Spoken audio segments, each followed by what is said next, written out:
Cleanup is underway following Monday night's home explosion in Arlington. The area surrounding North Burlington Street is still blocked off as this investigation continues. Police say the suspect, 56-year-old James Yoo, is dead. Today, neighbors were let back into their homes to pick up their belongings. Rafael Sanchez Cruz was in the neighborhood and spoke with them today. Rafa, how are they all doing? Simone, they are in shock, and in the last 10 minutes we were able to get access to a closer look of what's left following that explosion. I want to show you what's right there. Just rubble, wood, a burned car, and a lot of belongings and memories for families here. This is the closest we've been since the explosion, but neighbors have been telling me throughout the day that they did see strange behavior coming from you, but they never imagined it would lead to this. Nearly 48 hours after the massive explosion in this quiet Arlington neighborhood, neighbors are still processing the dramatic scene that played out right in front of them. I'm standing there looking at it, and it knocks me back. The Mitchells live across the street from where the explosion took place on North Burlington Street.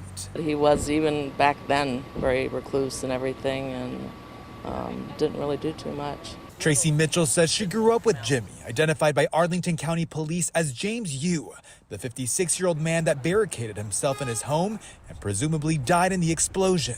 If you happen to catch him outside, you try to, hey, good morning, something like that, see if you get a response, but he never did. He just rushed off. Investigators say Yoo fired between 30 to 40 flares Monday afternoon, and that he discharged a firearm as officers tried to execute a search warrant. Some of the interaction was caught on Anthony's Ring camera.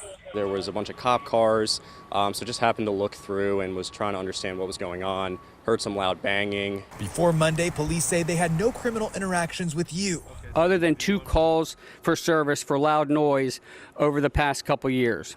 Corey Jarvis is friends with the family that lived next door to Yoo. He says they called him over to listen to a strange machine-like sound that was coming from Yoo's home. He was going nonstop, like 24/7. For I don't know how many days, but it was driving them crazy, and it was doing it at the middle of the night when the kids were trying to sleep. Jarvis says Yoo's behavior started getting worse when the home he was living in went up for sale. Property records show the house was last on the market in 2021. Today, those impacted by the explosion were able to pick up their belongings as crews removed the debris that's left. You wish you would have been able to get help and everything, and it's just sad to see that. We're told that Yoo's neighbors are still recovering from the shock. A GoFundMe page has been created for them. We're going to have that up on our website, WUSA9.com. As for neighbors are saying that Yoo's actions didn't really require police intervention, so they're saying there's very little law enforcement could have been done to prevent a situation like this. This is still ongoing, and we'll have more on this at 5 o'clock. I'm live in Arlington. Rafael Sanchez Cruz, WUSA9. It's tough to hear some of those families are going to be dealing with this for such a long time, the aftermath. All right, Rafael Sanchez Cruz, thank you.